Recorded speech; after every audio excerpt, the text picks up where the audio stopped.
Vous êtes... Mrs. Ashton, we're waiting for you.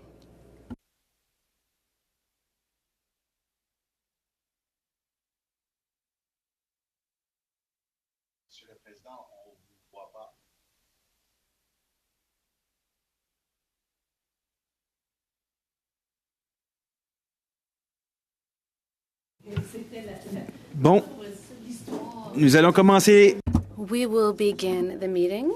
Since everyone is present, I now call the meeting to order. Welcome to meeting 30 of the House of Commons Standing Committee on Official Languages. Pursuant to the order of reference from Monday, May 30th, 2022, the committee is resuming its study of Bill C-13, an act to amend the Official Languages Act, to enact the French language use by private enterprises under Federal Jurisdiction Act, and to make related amendments to other acts. Today's meeting will be held in a hybrid format in accordance with the order of the House adopted on June 23, 2022. Members may participate in person or via the Zoom application. We're used to it now. To ensure the meeting runs smoothly, I would like to pass along some instructions to witnesses and members. Before you speak, please wait for me to call your name. If you're participating online, please click on the microphone icon to activate your mic. Please mute yourself when you're not speaking. Regarding interpretation, for those of you on Zoom, you have the choice at the bottom of your screen between the floor, English, or French. For those of you who are in the room, you can use the earpiece and choose the channel you would like to hear. I remind you that all comments from members and witnesses should be directed to the chair. For members in the room, if you wish to speak, please raise your hand. For those of you on Zoom, please raise your virtual hand. The committee clerk and I will do our best to keep a speaking order, and we will thank you in advance for your patience and understanding in this regard. Before we begin with our first witnesses, I'd like to salute our clerk, Michelle, who's online. She is with us, and she has sent Alexi, her colleague, to help us out today.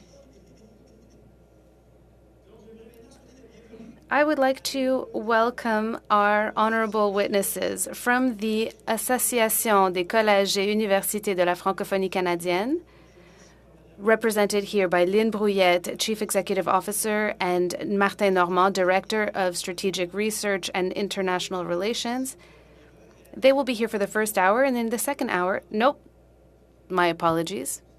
We also have the Alliance, the Public Service Alliance of Canada, in the first hour as well, represented by Alex Silas, who's joining us online from one of the most beautiful regions in Canada.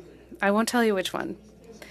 He is the Regional Executive Vice President for the National Capital Region, and he is joined by Rosanne Doré-Lefebvre, Communications Officer, who is also joining us online. That being said, we will start with Martin Normand,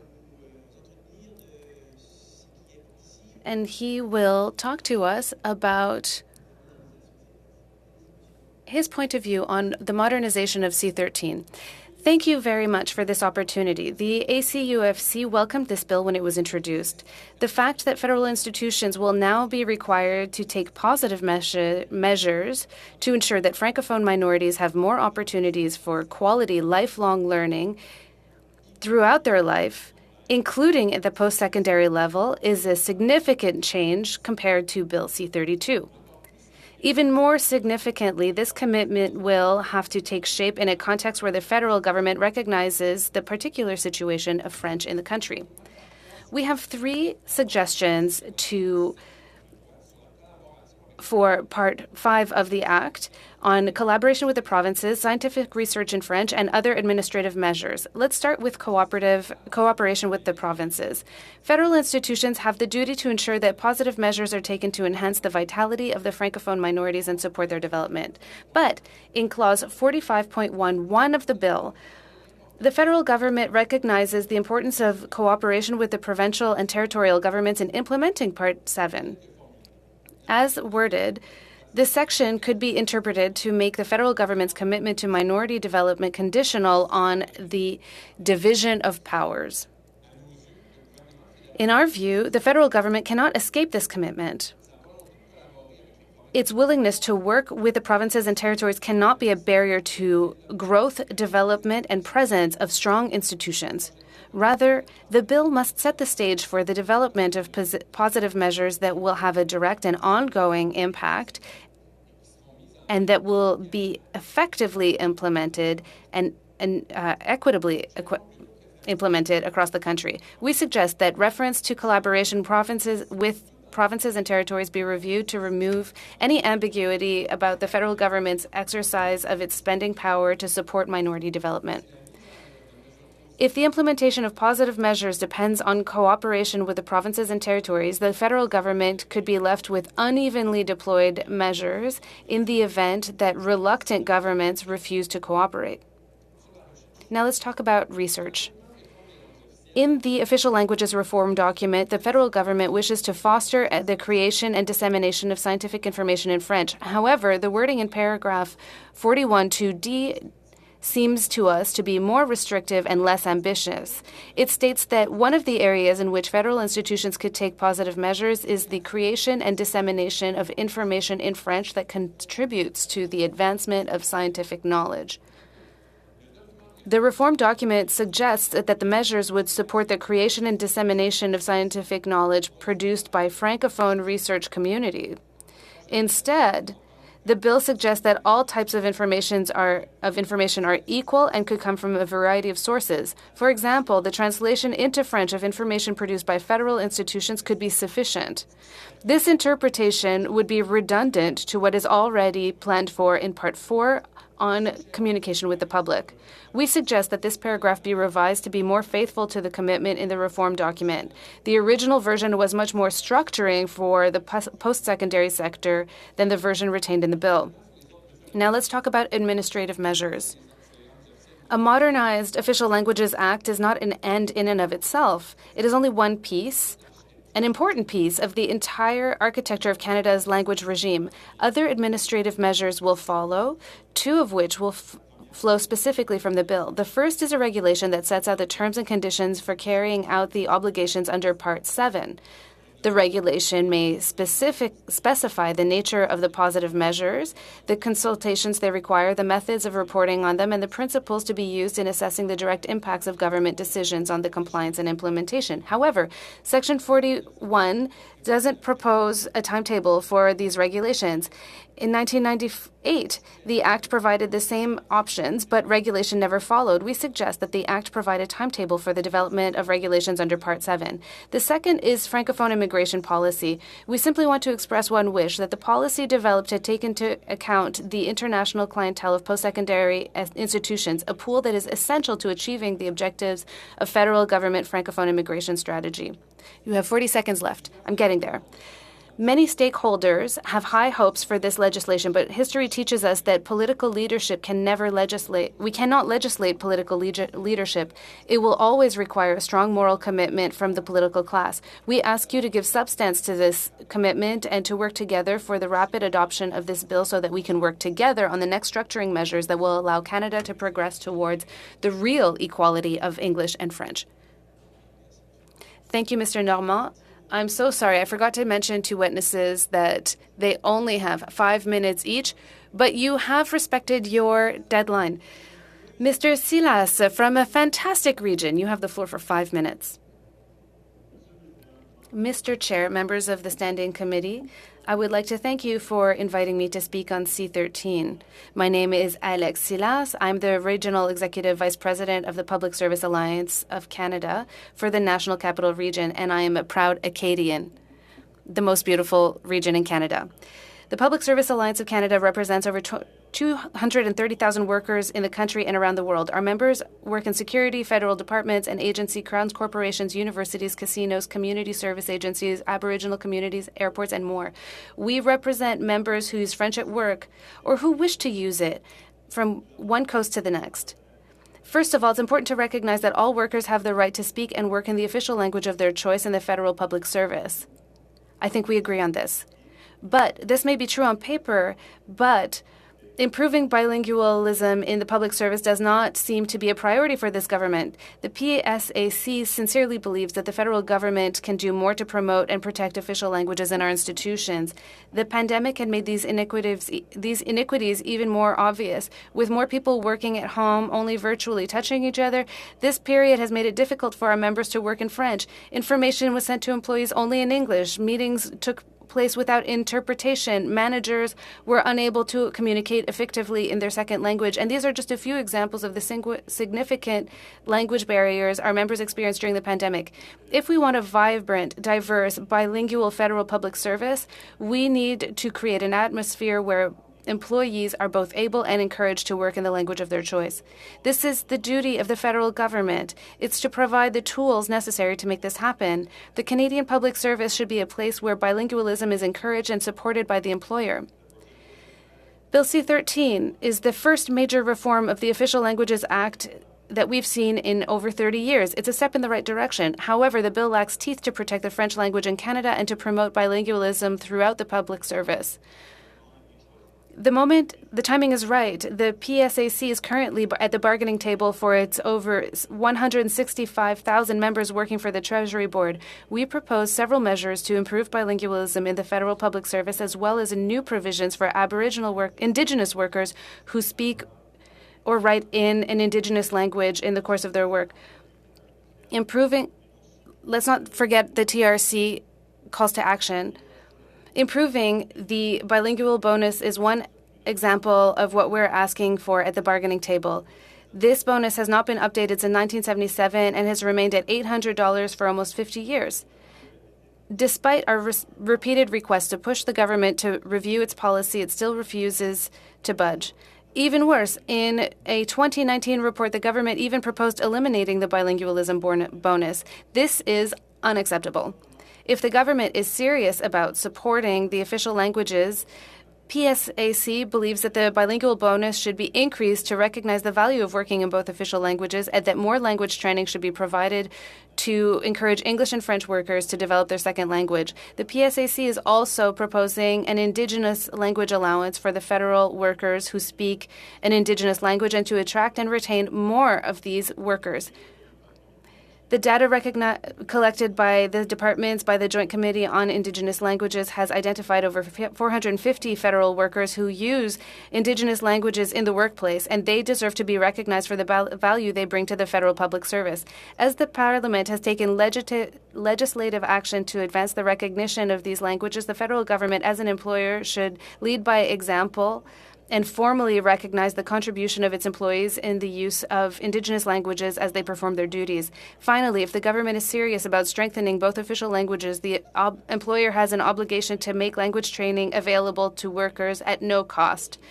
We need to encourage workers who speak English and French to develop their second language. We have to ask that the Treasury Board stop contracting out language training and focus on creating its own training program staffed by public service workers who can focus on the specific demands of federal public service. The PSAC hopes that the government will reverse its decision and accept our decisions and accept our language demands at the bargaining table. We also hope that the members of the committee will take this opportunity to strengthen both official languages and the public services, because as presented, the bill does not have enough teeth. Thank you for your time. I'm ready to answer your questions. Thank you, Mr. Silas. You have also respected your time limit. We're going to have a first round of questions that will last 6 minutes. We will start with Joël Godin, first Vice President of this committee. Thank you, Mr. Chair. My question is for both groups on the panel. I would like to notify you that my questions will be short because my time is short. We have very little time both for questions and for the modernization project. So my question is for Mr. Normand.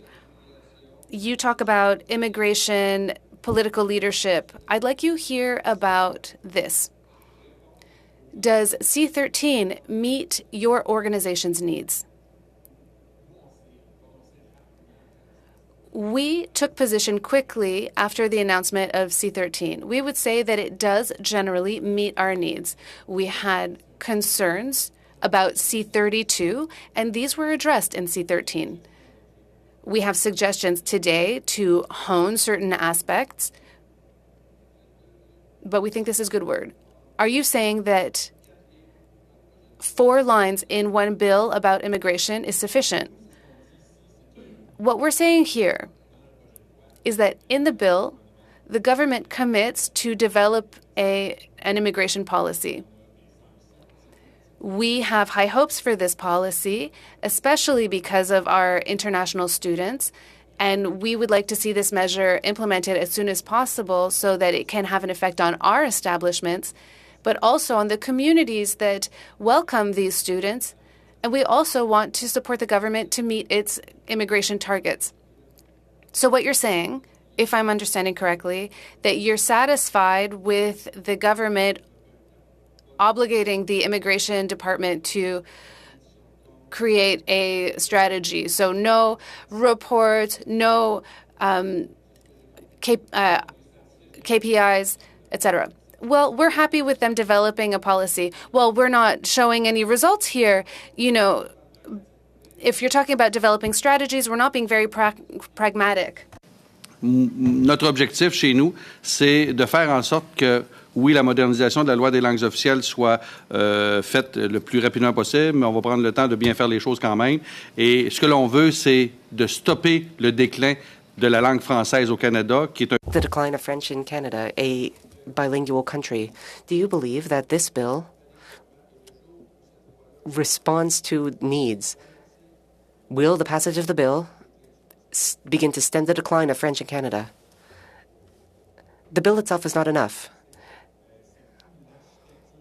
It's the entire Canadian linguistic infrastructure which needs to be strengthened. So yes, we should improve the bill, but there's a whole series of administrative measures set out in the government's reform document from February 2021.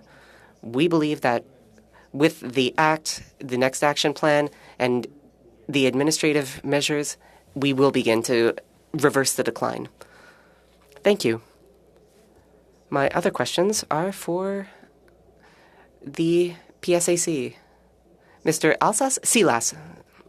Thank you, Chair.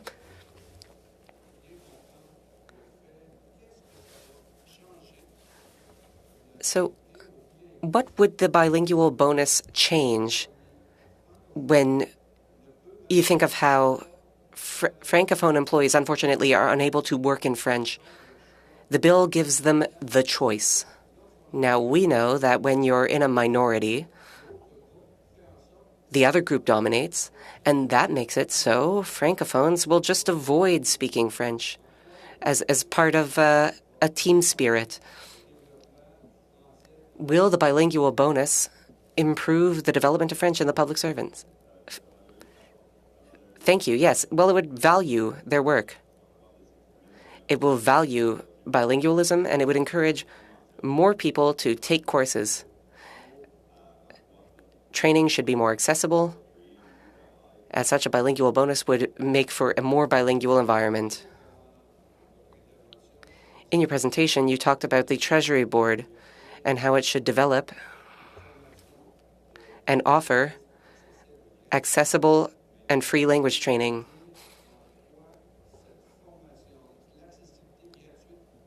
What would free access to training do to stem the decline of the French language in Canada?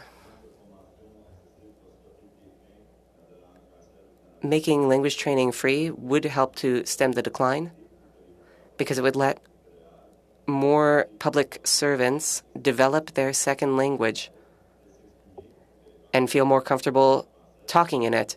It would also make Francophones feel more comfortable talking with their colleagues. They'll feel understood.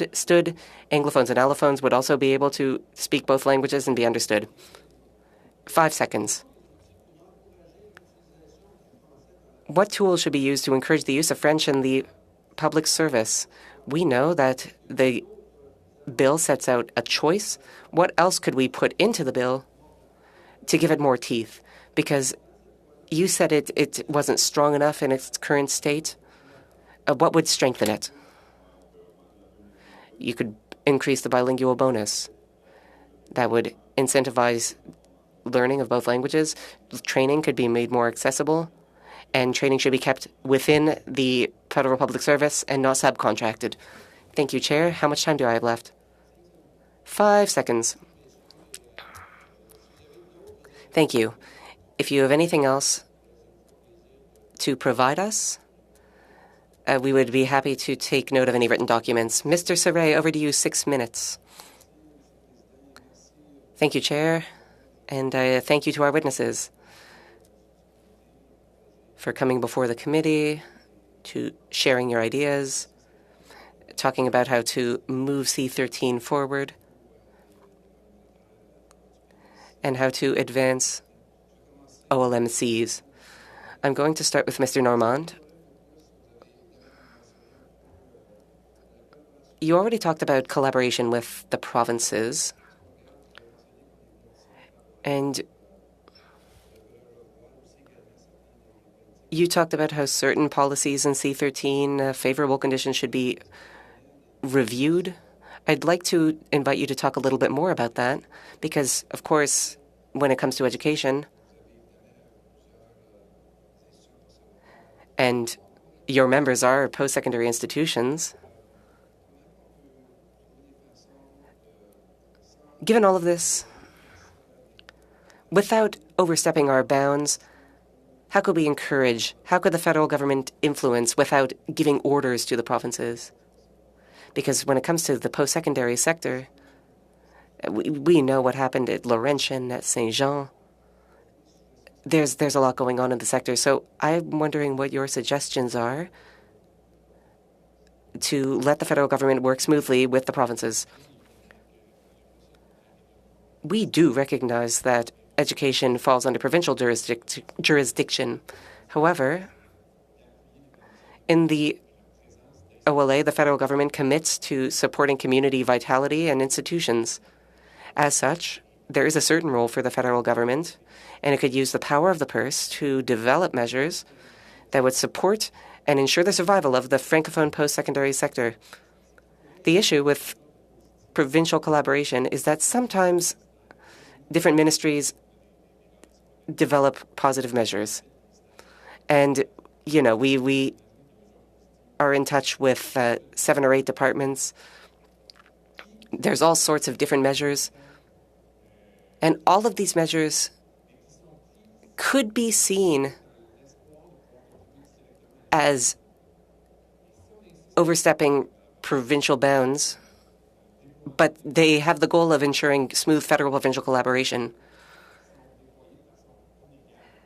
If we focus too much on the provinces, we could see positive measures that are deployed unequally, deployed in some provinces and not others. And when it comes to the post-secondary sector, this could mean that some institutions will benefit from government measures and others will not. Through an unequal application of positive measures, post-secondary institutions will be in different situations and less able to work together. We need to ensure that positive measures are carried out equally across the country in collaboration with the provinces. Of course, provinces should be kept in the loop of what's going on. They shouldn't be surprised by any positive measures. There could be a forum. There could be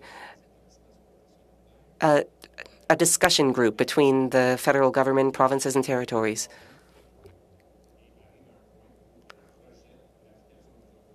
But there should not be a situation where provinces are able to veto positive measures. You talked about C32, C13.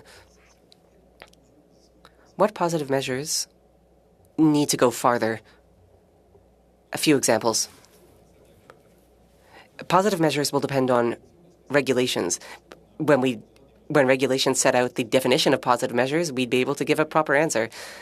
Positive measures are not defined in the Act. Will they be included in other documents, other policies? Now, one thing we could imagine would be Well, right now there's a $121 million envelope for post-secondary. The Liberal government promised to double that and make it permanent.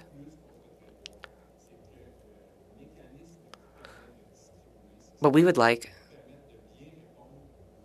is a mechanism to distribute funds in line with the real needs of post-secondary institutions. It shouldn't be used only for one-off projects based on need.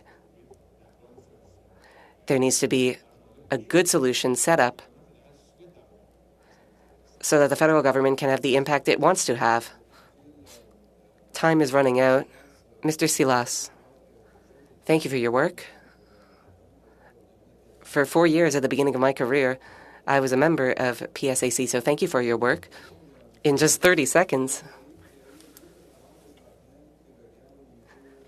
Right now, there's a working group examining second language training, distance learning, and so on and so forth. Could you say a little bit about what's going well or how we might be able to support you as you conduct consultations? 15 seconds. In 15 seconds, there needs to be documents sent out in both official languages. Managers should be able to communicate in both official languages. And this applies to information within and outside of the federal public service. And again, I will bring up the bilingual bonus. Thank you, Mr. Silas. Thank you, Mr. Saray. Next question. Again, for 6 minutes, the second vice chair, Mr. Beaulieu. Over to you. My first question is for Mr. Normand from the Association des Collèges et des Universités. When you think of federal funding for colleges and universities, you have talked about positive measures, so protocol agreements and so on and so forth. Have you also examined the various subsidies, federal subsidies that go through other means, for example, research grants, NSERC, SHIRK? There's a lot of foundations out there. Is this something you've examined? We are working with the granting councils to ensure that research in French and research on Francophone communities get enough funding. We also want to ensure that the Francophone research sector has enough support. We are working with the granting councils, but that's why we would hope that the bill would clarify the need to support scientific research. This would set out a clearer mandate for ISET and the granting councils. I don't know if you've looked at Quebec specifically. In Quebec, universities get 30% of the funding. Anglophone universities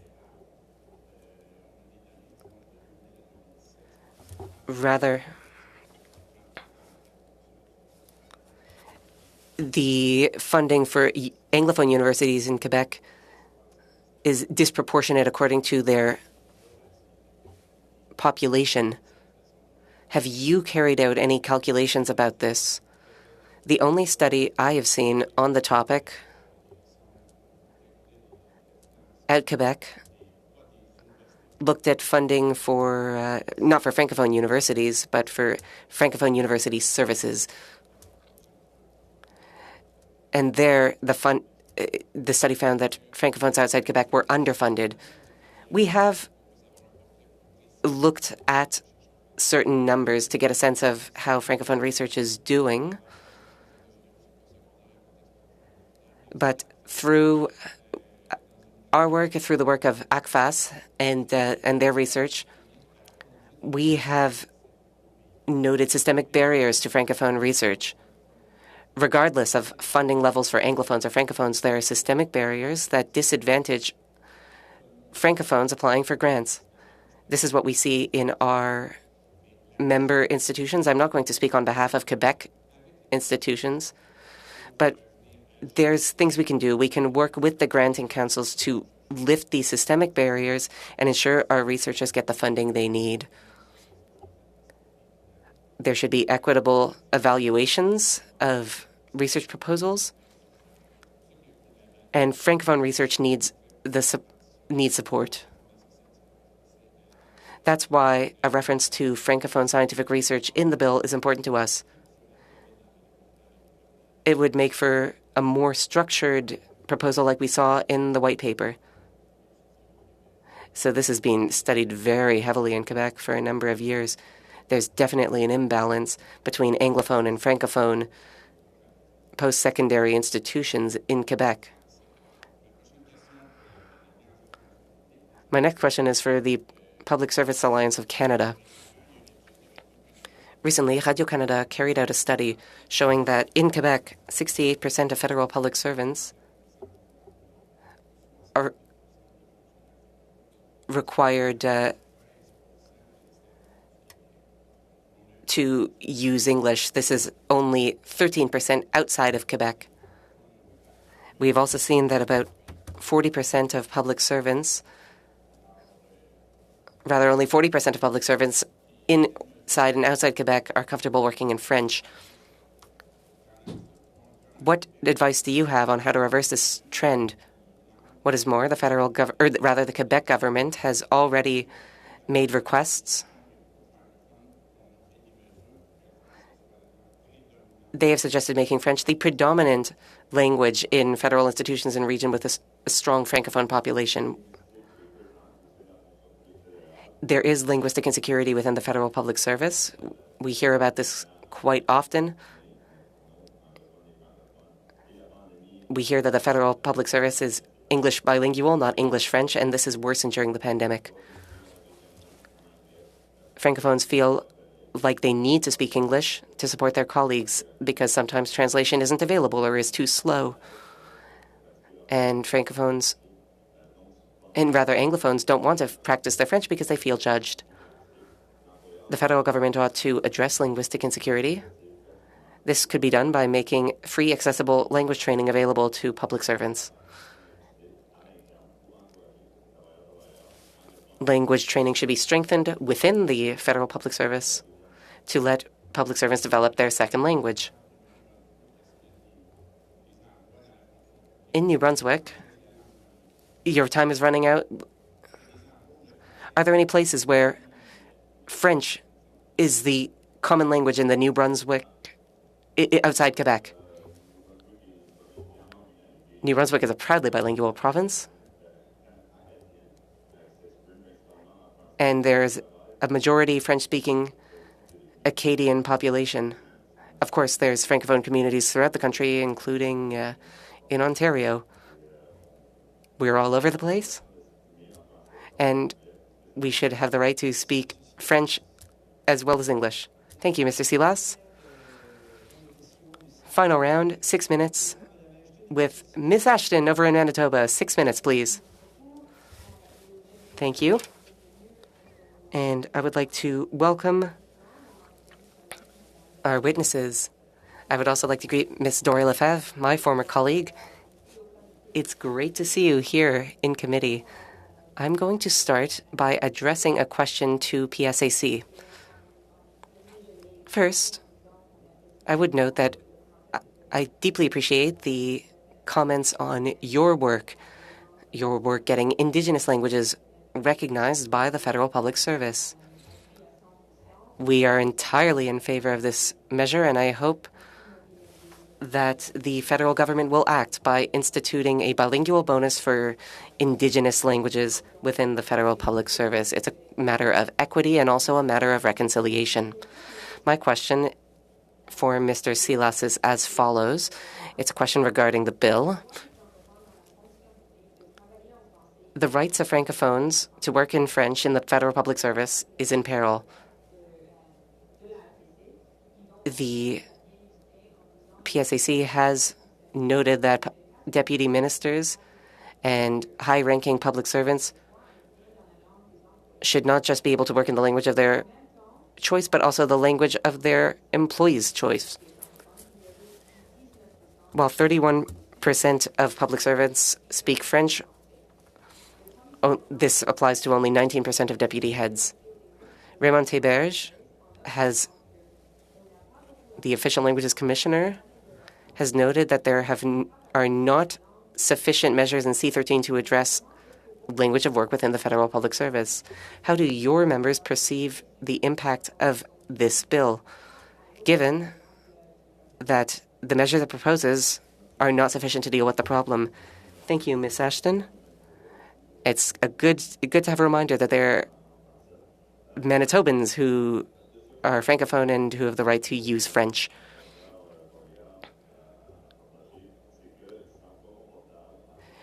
In the federal public service, Francophones don't feel comfortable talking in the language of their choice when they do not have a bilingual manager. Everyone in the federal public service should have the option to speak in the language that they are most comfortable in. But to get there, there needs to be increased access to language training. It needs to be carried out within the federal public service. And incentives to develop your second language should be strengthened by increasing the bilingual bonus. Thank you. A second question. Language training needs are not a temporary issue. This is a long-standing issue and will become more important as French is threatened. It seems that it makes no sense for language training to be subcontracted to external providers. This should be kept within the federal public service and done by federal public servants. Absolutely. There are many examples of contracting out, and it makes services less effective. It makes things harder for people internally and for the public. Language training is no exception. Translation should also be internal. These jobs should be public servant jobs that serve public servants. Thank you for your answers. My next question is for Mr. Normand. Last time your organization appeared before this committee, we had the chance to discuss the shortcomings of the Official Languages Act on teaching. It's difficult for higher education to receive funding for second language training because funding is granted only by project. Should there be an obligation to negotiate linguistic clauses to make sure that Francophone communities receive the services they need? Do you think the government should intervene? Do you think that without an agreement with the provinces, the federal government should be able to grant fund to higher education institutions with Francophone communities in minority settings to help them fill out that mandate? Thank you for the question, Ms. Ashton. We believe that the federal government gives itself objectives and that post-secondary institutions are partners to reach these objectives. We think that the federal government should intervene directly with these establishments in order to create programs, activities, services in these establishments that help the federal government meet its targets. For example, individual bilingualism by 2036. For example, Francophone immigration. These targets can be supported by our establishments. Access to services for early childhood education, for example. This is something that our colleges can help with by offering the appropriate training. If we want to have a Francophone bilingual workforce, we need to provide training for that. So if the federal government is giving itself public policy objectives and the establishments can play a key role, the federal government should be able to intervene directly and grant us the required funding. Thank you, Mr. Normand. That's it, Ms. Ashton. We'll go for the second round of questions. Jacques Gourde, you have 5 minutes. Thank you, Mr. Chair. We'll go quickly because our time is so short. Here's my first question for you, Mr. Normand. Do you support the request by the Official Languages Commissioner who has submitted many suggested amendments? We're here to defend the positions that we have raised. The Official Language Commissioner should defend his own points of view. We think he's a key actor. We think he should have means and resources to enforce the Official Languages Act. Mr. Normand, would you like to amend Clause 41 that doesn't include a timeline? Do you think it should include a timeline? And if so, what's the timeline? 4 months? 2 years? I don't have an opinion on the specific timeline. I think we need stakeholders to develop this regulation first. But I do think that this should happen quickly, and having a timeline would help us avoid the issue of that we saw in 1988, where there was a plan to build a strategy and then it never came out. So you think that we should impose a deadline, because without a deadline, we won't be able to do it. We think there is political will to move forward with the regulation, but we would feel more comfortable if there was a timeline to ensure that this regulation will be developed. And that way, all of the stakeholders in official languages will be working off the same framework. This would allow them to create positive change. Mr. Silas, let's talk about Part 5 of the Act. Do you think that, is it true that all public servants have the right to work in their preferred language, but it's actually only in certain areas, and the areas were decided in 1977. So there are parts where it's possible to speak only in English in public service. Is that normal? No, I don't think that's normal, especially because there are Francophone communities throughout the country from coast to coast. These workers should all have the opportunity to work in the language they prefer. And these designated regions were designated in 1977 based on the census from 1971. Do you think we should put in place an amendment to update these designated regions? Absolutely. It hasn't been updated since the 70s, and I think the time has come to do it. Let's talk about the bilingualism bonus. It's $800. It's been $800 for 25 years. You said that you would like it to increase, but you didn't mention how much it should be increased to. First of all, it hasn't been reviewed for 50 years. What we're asking for is to increase it to $1,500. $1,500.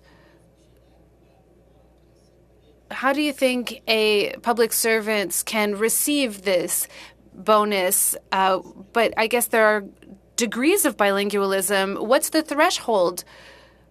The threshold would be the same as it is currently to access the $800 bonus, but it should be increased to $1,500. Some people say that you have to speak both languages to work in the public service, and they think we should do away with the premium because you can't get a job at the federal public service without being bilingual. But you know, this is actually false. There are many unilingual Anglophones that work for the federal government, but you don't see any unilingual Francophones working for the federal government. Is that true? Yes, there is absolutely a discrepancy between public servants.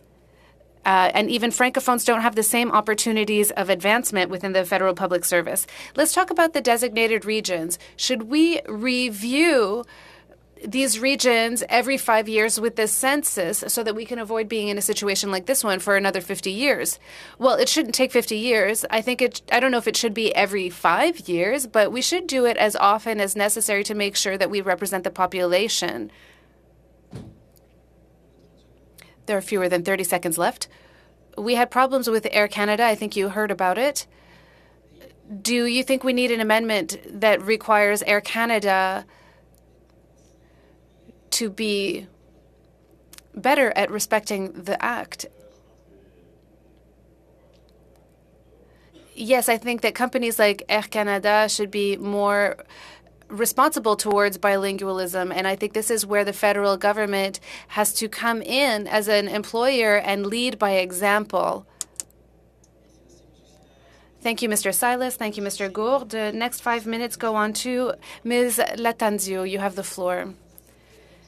Thank you, Mr. Chair. My question is for Mr. Silas.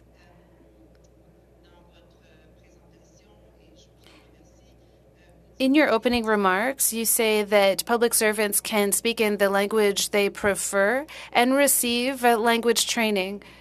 You say that your main goal is to increase the bilingualism bonus for public servants because the current bonus is granted based on doing well on a test rather than actually being bilingual and working bilingually. I mentioned increasing the bonus a few times, but I would say that this is a tangible way that we can support bilingualism federally, but we want more access to language training, that it's free, and we think that training and translation should be done internally. We also want to make sure that managers are able to communicate in both languages and that all communication sent internally to workers and to the public be sent out in both official languages.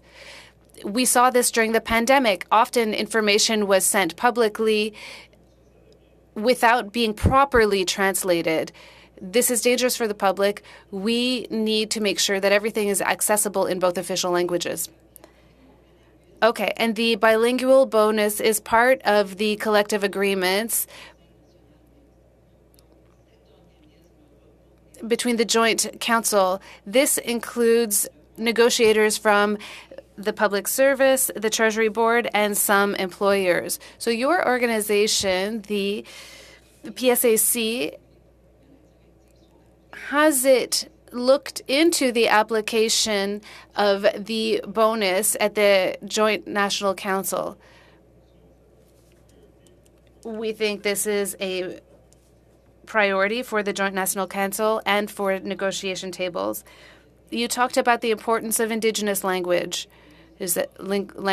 Can you tell us more about this? What do you think of increasing communication with Indigenous people? After our last round of negotiations with the Treasury Board, we create a joint committee to review the use of Indigenous language in the workplace in the federal public service. We identified at least 450 positions where employees must use an Indigenous language. That is a skill. It's a skill that should be recognized and valued by the government as an employer. And these employees should also have premiums that recognize the fact that they can provide an essential service in communities where those languages are still being used. Would you say that Indigenous people also have English as a second language? Many do, yes, have English as a second language, and they might feel more comfortable speaking in their Indigenous native language. So we have to recognize the value that these employees are bringing to the federal public service, and we also have to recognize that this is part of our commitment as a country, as part of the Truth and Reconciliation process.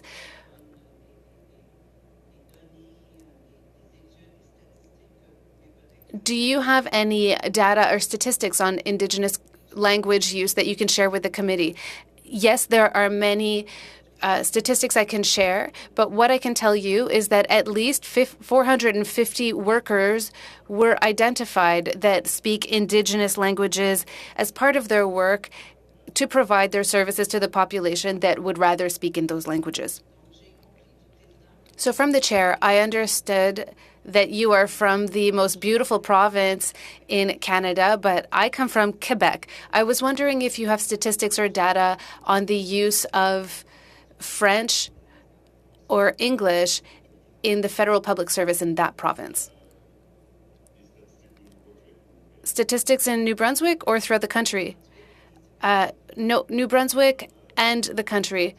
And of course, Quebec is also a beautiful province. I think it's the nicest province.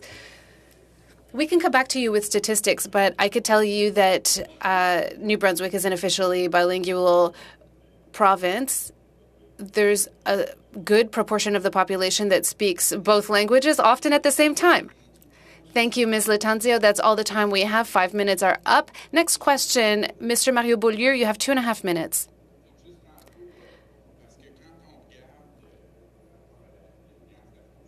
When we look at the PSAC, we hear that 44% of Francophone workers don't feel comfortable working in French.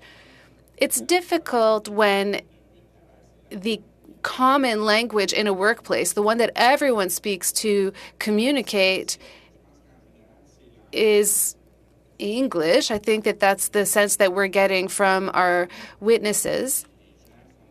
In situations like that, people are not necessarily comfortable speaking French. What I'm trying to say is that in regions where there is a critical mass of Francophones, the government could intervene to make sure that French is the dominant language at work. Do you think that's something that would be helpful?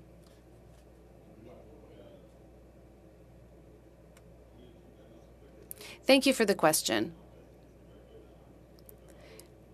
Indeed, the language that people use at work in the federal public service is English. We think that everything is written in English and then translated. It's not written in French first. We need tangible measures to be put in place so that they are not always dependent on translations.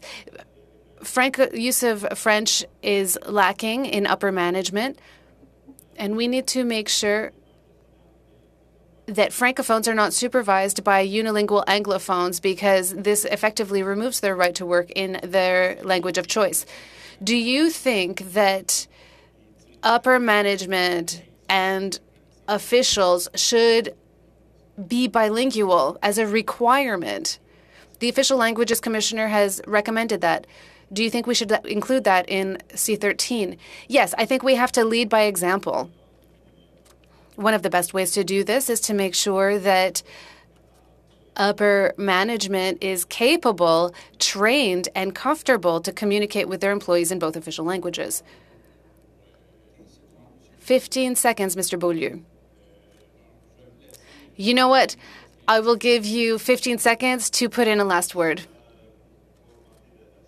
We need to increase access to language training.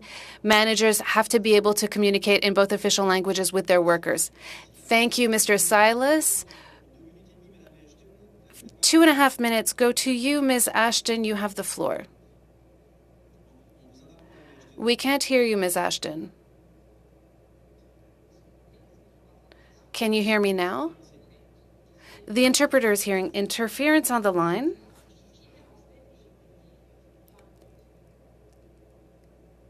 Inaudible to the interpreter. We're stopping the clock to take care of this technical issue. Can you hear me now? Go ahead. You have 2 minutes and 15 seconds. Okay. So, Mr. Norman, you invoked Part 7 of the Official Languages Act and said that the federal government should use its power to spend to make sure that post-secondary education institutions have sufficient funding to meet their to fulfill their missions that help the federal government to meet its objectives. So with that, the federal government would have the power to intervene directly to fund post-secondary education institutions' missions. Inaudible to the interpreter? Yes, indeed. We think the federal government should have this power, and in fact, it does already do it with regards to research with its granting councils. Funding is sent directly to researchers in our institutions that provide data that are used by communities, researchers, and governments. Thank you very much.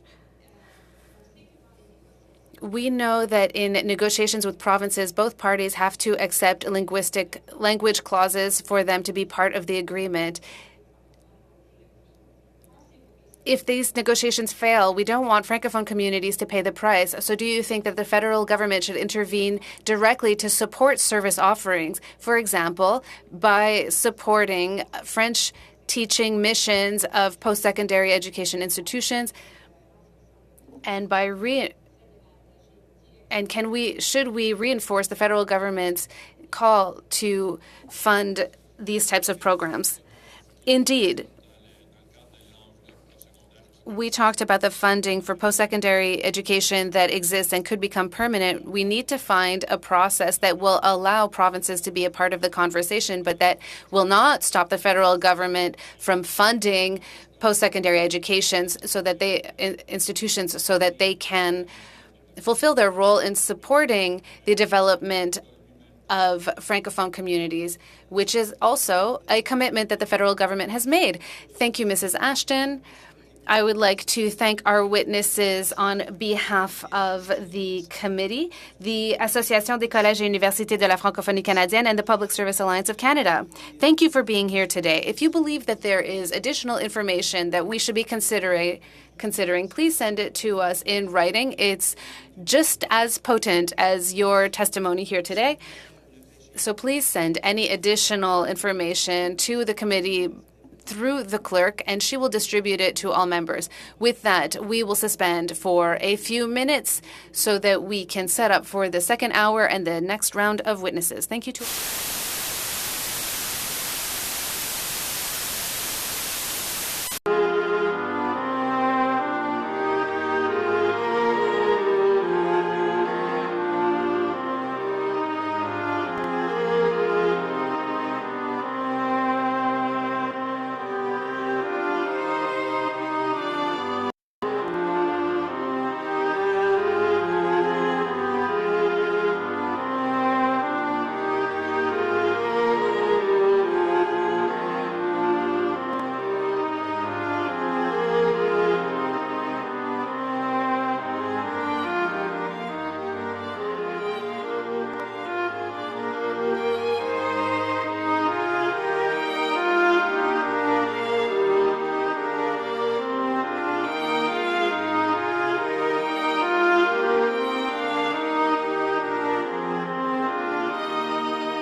unfortunately, because of technology issues.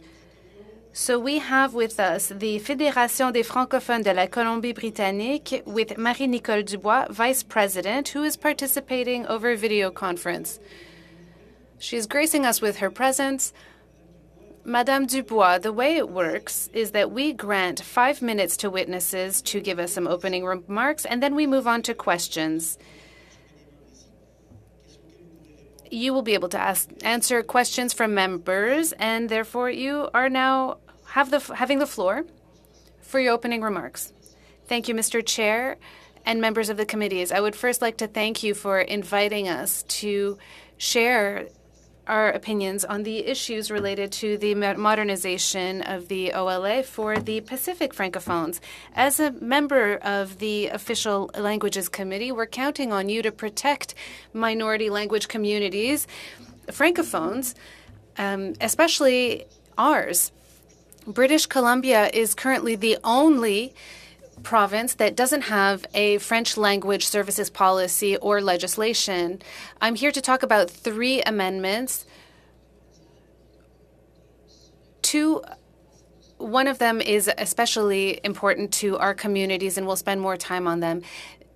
Nationally, we share our concerns with the FCFA on the modernization of the Official Languages Act. The first concern is the designation of a single central agency that's responsible for coordinating the application of the law. The second is a modification of C-13 to oblige the government to reestablish the proportion of Francophones through immigration. Specifically for us in British Columbia, our last request is intrinsically linked to our case that has led to the decision from the National Appeals Court in January. We need an agreement with the province and federal government. There should be an automatic inclusion of a Francophone version of each agreement signed by the federal government. I'm using these terms specifically to avoid the language from linguistic clauses. In British Columbia, we have been confronted with these agreements that have become devolution agreements. These are not traditional administrative agreements about shared jurisdiction. The province has been deemed independent on this. We are losing our Francophone services because British Columbia has no language law or policy regarding French services. We hope that the Act will be more specific on these agreements.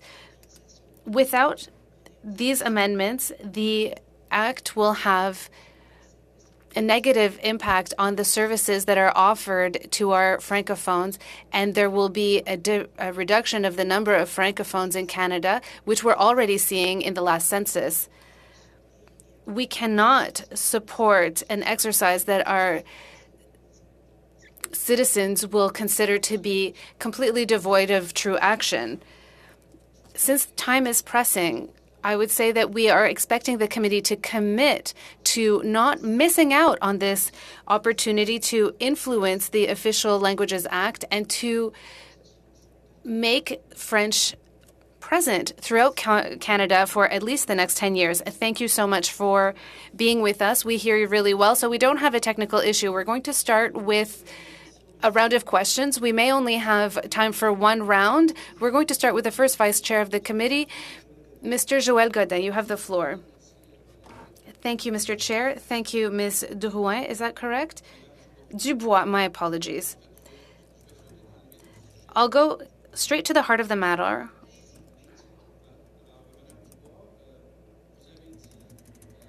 Madame Dubois, you said that you shared the concerns of your national organization.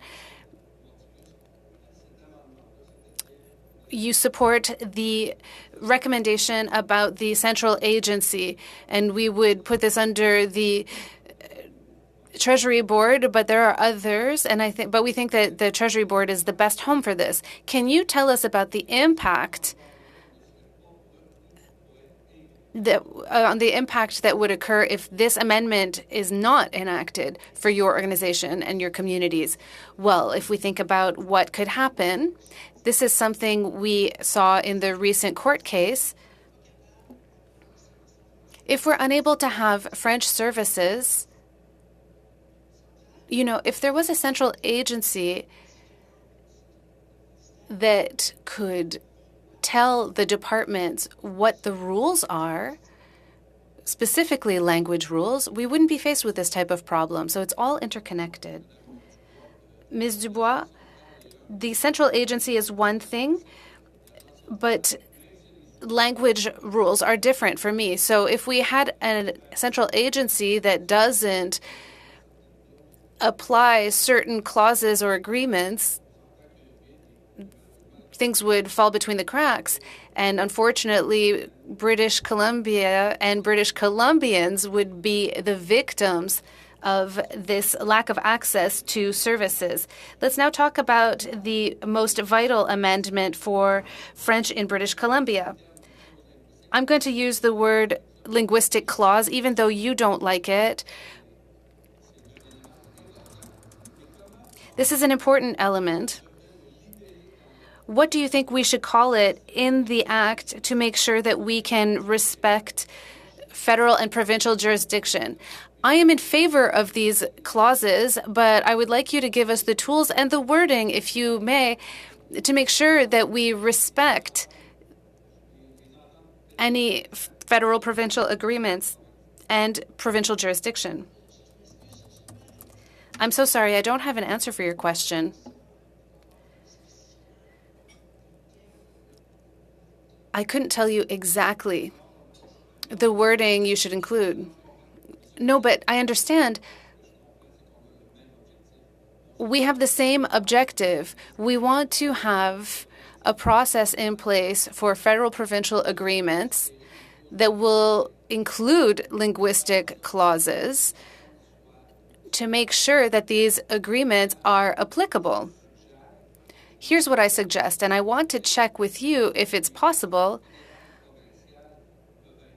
Federal and provincial agreements could be one aspect, and if we add additional funds to encourage provinces to implement measures with linguistic clauses is one way to respect jurisdiction and to give provinces the means they need to implement measures and serve their Francophone communities. Yes, I was going to suggest that you should put your money where your mouth is. It's a best way to make these things come true. Other question. In the current bill, do you think the wording and the space granted to immigration is strong enough to generate results and meet our targets? No, that's why we're asking for this.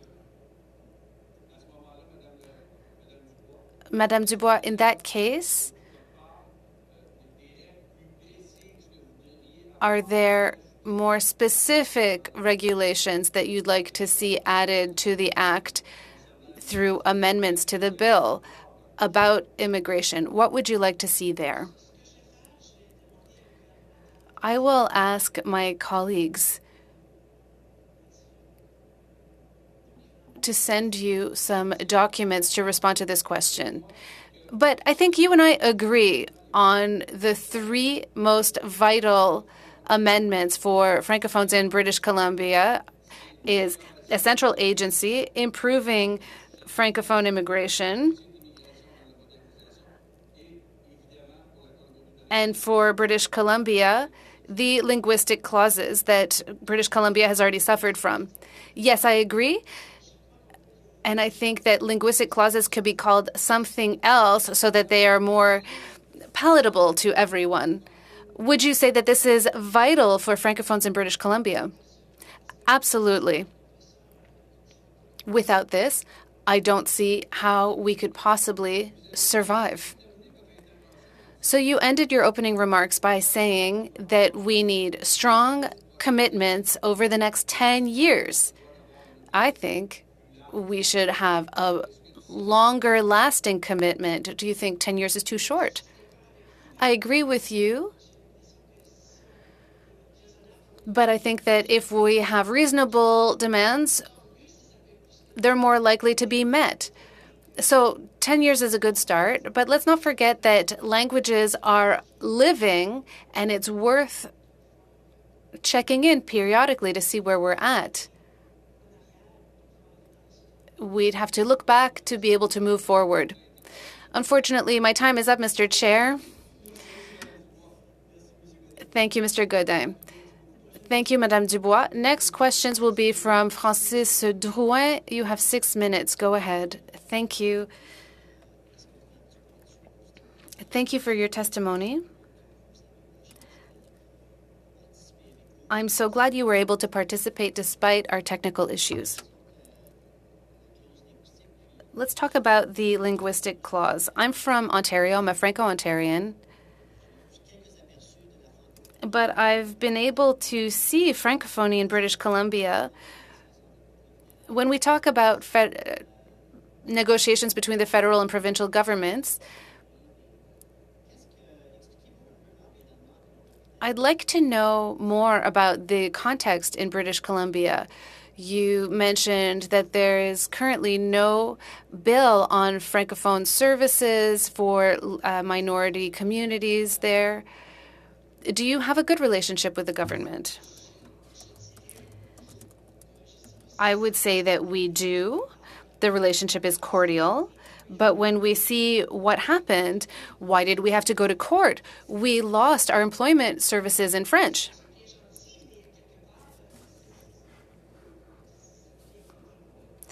So yes, we need more than just words. And what about awareness? Do you communicate the importance of language communities?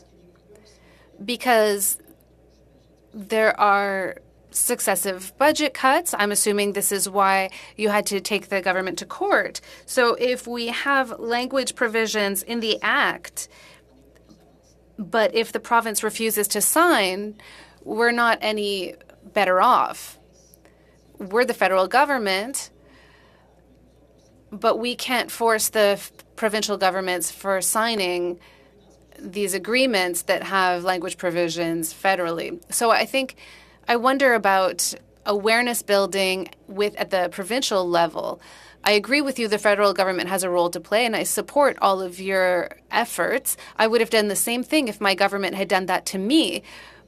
But I'd like to know about any efforts that were made for building awareness. I'm trying to understand the situation in British Columbia. Because if we do add language provisions in C13, I wouldn't want us to get to the next negotiation and be back at square one because British Columbia doesn't want to sign the agreement, whether it be about early childhood education or third-party agreements. I wouldn't say there's any problem on this issue. If it's part of the Act, it will be signed and it will be accepted. Okay, so then why are they doing budget cuts? Well, because it's not in the Act. They can cut because there are no repercussions. Okay. Let's talk about immigration. You talked about it with Mr. Godin. The FCFA has raised some figures. All of the members of the committee know which amendments were proposed by the FCFA. We know them intimately. We know what they want. You've done a really great effort in lobbying for these amendments. But let's talk about percentages. The FCFA says we were talking about 4%. The FCFA was asking for 10 to 15% at a certain point. What would that represent for you in British Columbia? And how can C13 reinforce this? Well, we know that there's strength in numbers, and our numbers are going down. So this would allow us to bolster our numbers and have a stronger voice. So if there are Francophone immigrants that land in Vancouver, will they be able to get service in French? Are there French kiosks? We're working very hard on this. I'm so sorry, I can hear myself.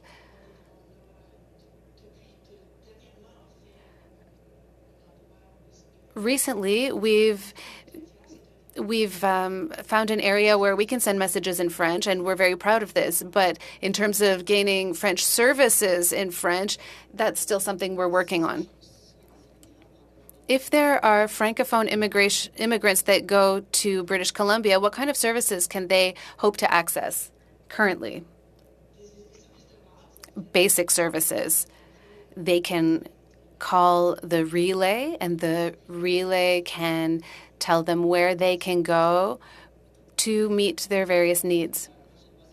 So Bill C-13 and its amendments, you support the amendments that were suggested by the FCFA. You mentioned it in your opening remarks, but I only have 30 seconds left, but I do have curiosity. You were able to participate in the consultation on the new action plan for official languages, right? I didn't personally, but we were able to send in a brief. Thank you, Mr. Drouin. Next question will come from the second vice chair of the committee. Mr. Beaulieu, you have the floor for 6 minutes. Thank you. Thank you for your testimony. You say there is currently no language policy in British Columbia. Does that mean that there are no French services? Can you get any French services? Very few, and it's really based on the goodwill of the people that are there because there's no specific policy. So only Francophones can help you. And what about federal services? Are those available in French in British Columbia? Is it hard to access them? It all depends on where. I would say that it's difficult, generally speaking. It's certainly not a given. We have to work hard to access these services in French. Is there a region or area where Francophones are in a higher concentration in British Columbia? No, not really. We don't have strengthened numbers in any specific place. So it must indeed be very difficult. If we were to increase Francophone immigration to British Columbia, throughout Canada, Charles Castonguay studied the question, and he said that immigration happened very quickly, even for Francophone immigrants, even if they're just coming from Quebec. So that means that it's very difficult to ensure that Francophone immigrants will preserve their French expression and be able to function in French. We have to have passion. Indeed, in your field or your area, are there many other Francophones, or do you have to go very far to meet other Francophones? I'm in Victoria, so I'm lucky enough to have a certain number of Francophones around me. And if the FFCB also amplifies our voices. There's no French language universities in BC. Are there? There's the Saint Jean campus, which seems to serve the western provinces, but we do have one small university program at Simon Fraser.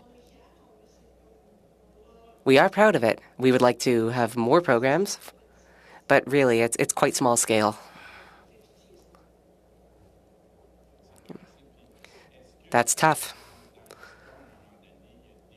At any point in history, was there a larger proportion of Francophones in British Columbia? It depends how far you want to look back. Francophones built British Columbia, so yes, at some point there were lots of Francophones. Up until the gold rush, there was a high proportion of Francophones. So what I'm getting is that there's a lack of political will. Were there not laws banning the teaching of French in BC? This was the case in other provinces. I'm very sorry, I don't have an answer to provide you.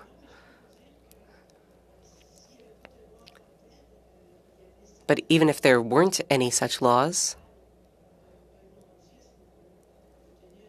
there was societal pressure. Here's a quick story. When I moved here, I had a Francophone neighbor. I had no idea.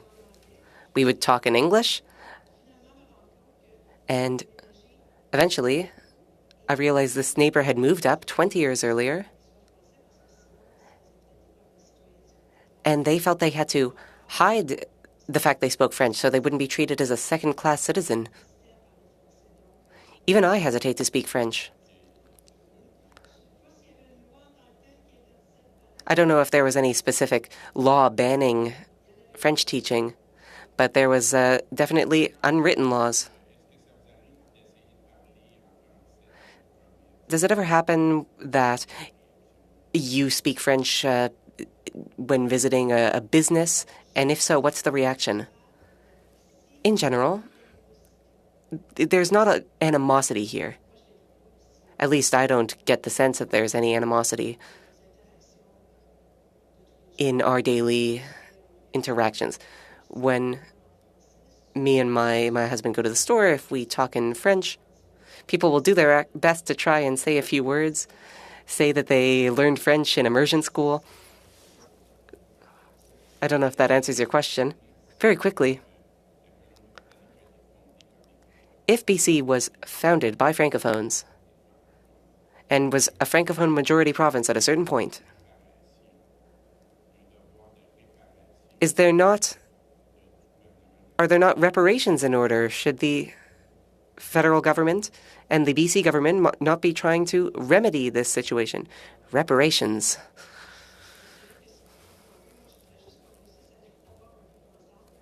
Really, I'm focused on coexistence and assuring access to basic services. That would make me quite happy. And that's why we have proposed amendments to Bill C-13. We will now move on to another 6-minute round with Miss Ashton in Manitoba. Miss Ashton, over to you. Thank you. I would like to welcome Ms. Dubois back to the committee. Back in February, you reiterated the FCFA's requests, language clauses, central agency, immigration policy, compliance order powers for the commissioner, clear definitions of positive measures, consultations.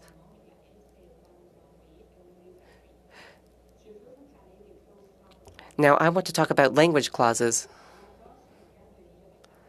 The Child Care Agreement with British Columbia is one of the only such agreements that do contain language clauses. But there are no quotas, no funding obligations, and no specific places set aside for Francophones.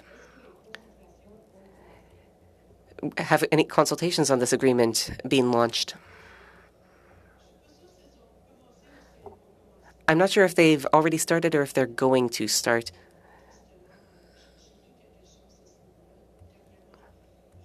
I just read something on this topic. But we are lagging behind because this could have been done a few years ago already. That is concerning.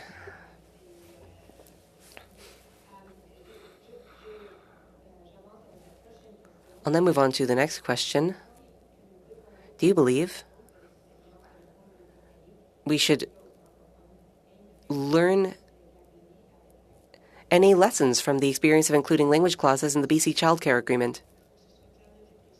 Yes, we've learned that we need to be clear and precise. You cannot depend on goodwill. It just doesn't work. And on that topic, as you know, I'm in Manitoba. We often talk about a labor shortage in Francophone daycares, including the one closest to me. and a teacher shortage in remote regions which have more francophones. I have family in BC. I know that there's a labor shortage in the francophone and immersion education sectors. Could you talk a little bit about how important it is to have FPT agreements that with language clauses in fields like daycare, education, post-secondary, how this could contribute to the state of francophone OLMC education? I really feel like you've said it all. I don't know what I could add.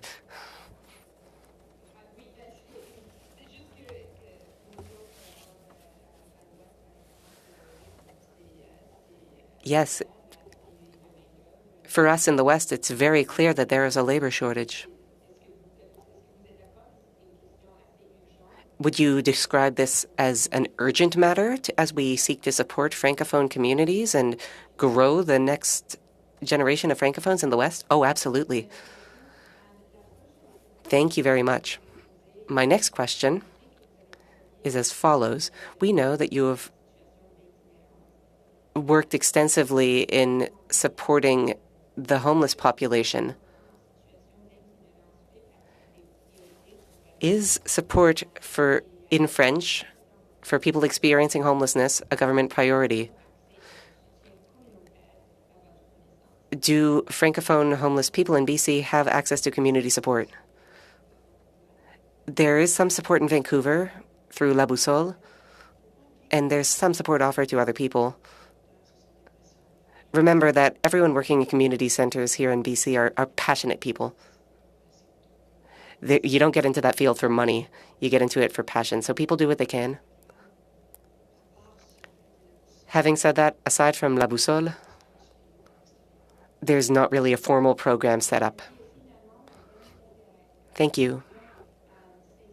My last question is on immigration. Something very important to remote communities and communities outside Quebec and New Brunswick.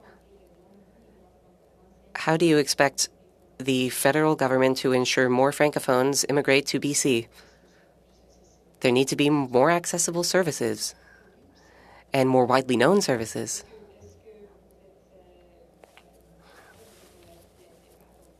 I know the FCFA has brought up the need to raise our francophone immigration targets. Certainly, when you look at the last census, it becomes readily apparent that that things need to change. And as you've already noted, if without services, people will come and then leave instead of staying to build strong francophone communities. Do you have any final words for our committee today? 15 seconds. Thank you for having me. I trust you. Here's hoping that you can amend and improve Bill C-13. That would be great, because it could make a real difference. It could make the difference between survival and the lack thereof. Thank you. We could still move on to a reduced round. 4 minutes for the Liberals and Conservatives, 2 minutes for the Bloc and the NDP. So we'll have a hard 4-minute limit. Over to you. No need to be so strict.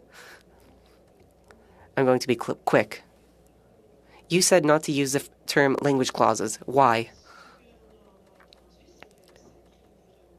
We get the sense that it raises people's hackles. So why not just use a different term? If that really makes a difference to getting something passed. Sorry. We've always talked about language clauses. A different term for the same thing? What would that change, really? Do you think the term is causing problems with the public service? Who is getting so offended by this term? From what I know, it seems to be causing problems. So let's say something different.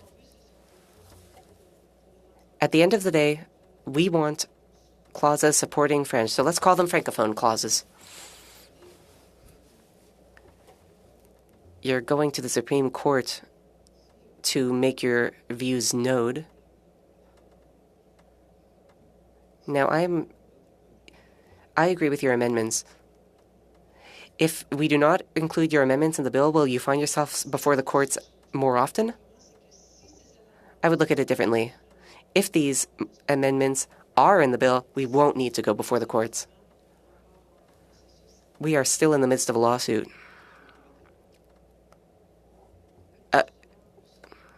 A legal one, yes. Yes, a legal battle. It's 2 steps forward, 1 step back. There was the whole issue with the Francophone School Board. Now we're in front of the courts again, and this costs a lot of money.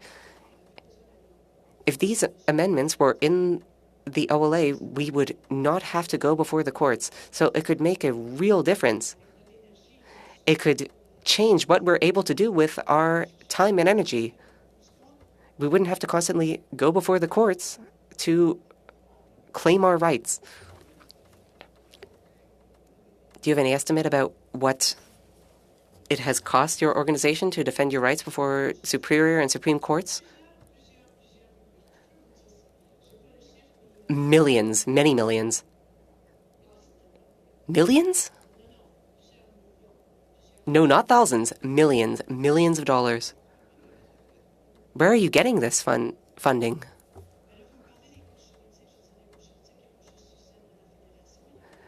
Well, when it's court cases, the FFTB isn't the player. There was...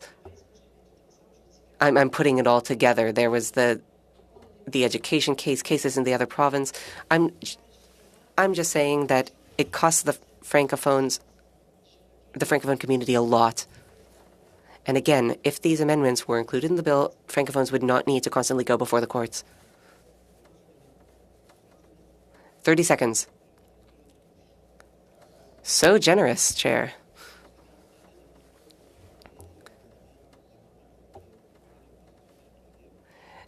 Now, you talked about accountability measures and an inclusive process.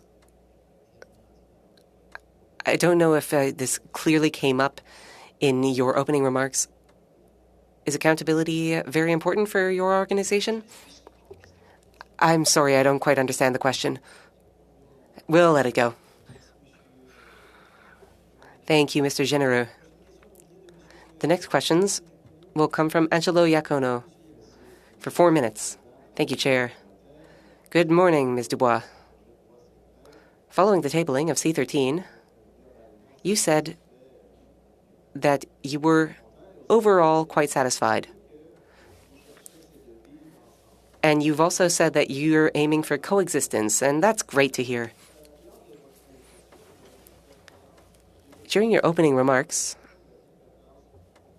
you referred to an automatic process, and you're also hoping to have binding mechanisms on FPT agreements. So could you talk about each of these notions? I don't really understand your first question, but I'll speak about the second one. One concrete example would be our employment centers. We had Francophone employment centers. They were working just fine. They had a large Francophone clientele. And before, they were funded directly by the federal government. The federal government passed these offices to the provincial government, and that led to us losing our French language offices because the province said, we don't want to offer these services. We'll cut them. So there's a very concrete example of why language clauses are important. So you have also talked about a central agency.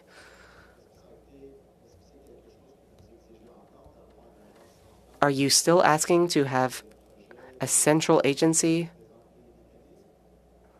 To administer the bill? Yes, that is one of our three demands I brought up. During your opening remarks, you said you were in favor of an automatic process?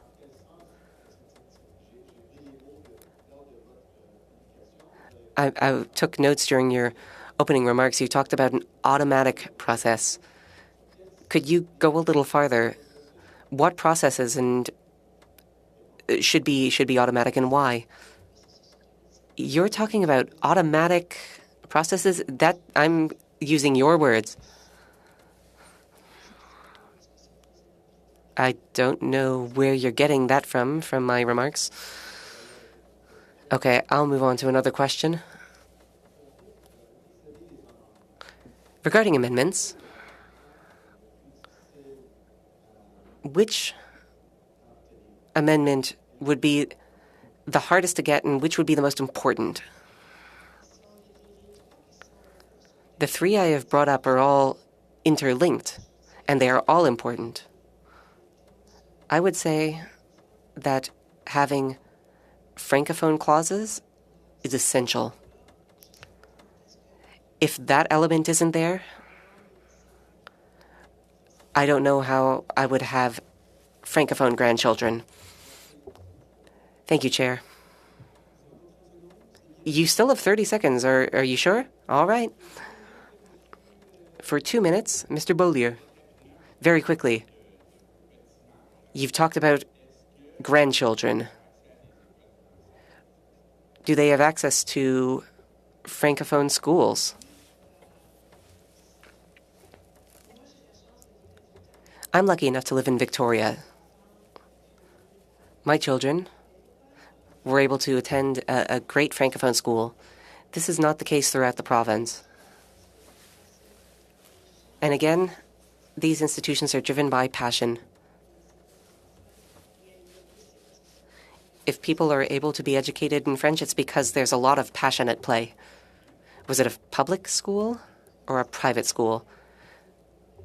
My children went to public school. We also won a landmark court case a few years back.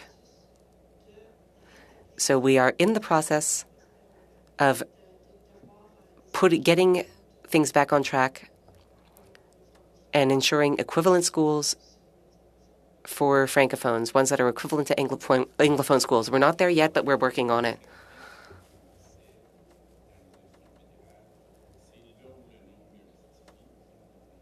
The federal government offers French language services where numbers warrant. This means that when the population declines, there will be fewer services. Should there not be something like a historic clause? Should we use other factors other than the current Francophone population? Should the federal government not focus on growth?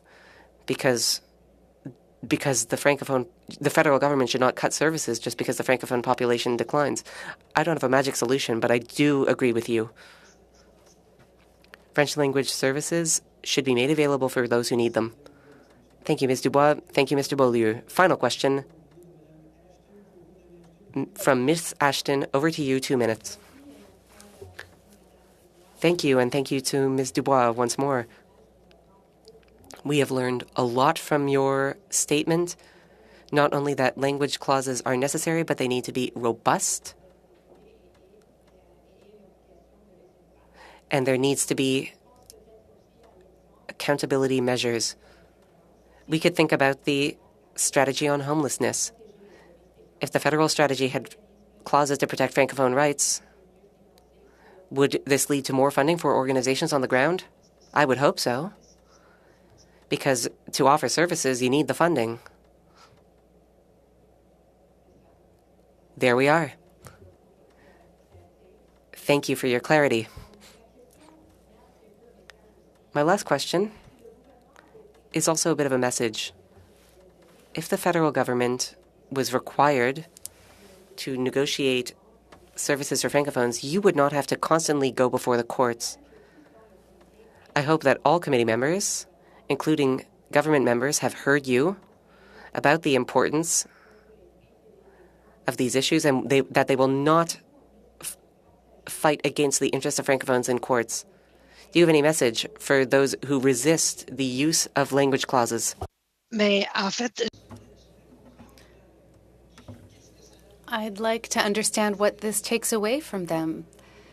It seems to me that we're richer if we have a stronger Francophony. This is a country with 2 official languages. It would be nice if we could speak both of them. We could talk about it. We can speak more languages, but we need at least these 2 to be strong and robust. This is something I don't understand. It takes nothing away from anybody. It just gives more to Francophonie and to our country at large. It makes us richer. I'm getting a little philosophical here, but yes. Thank you, Madame Dubois. That's it. If there's any other information you think the committee should consider, you can send it to us. You can do it in writing. Anything you send to us in writing is just as important as your testimony here today. You can send it to our clerk, who will distribute it to all members. Before we adjourn for the day, I would like to remind you that we'll see each other next Tuesday, but for Thursday, notice that the boy will be using our time slot, and there will be no official languages committee next Thursday. That being said, thank you, Ms. Dubois. Thank you to all of the witnesses from today. The meeting is adjourned.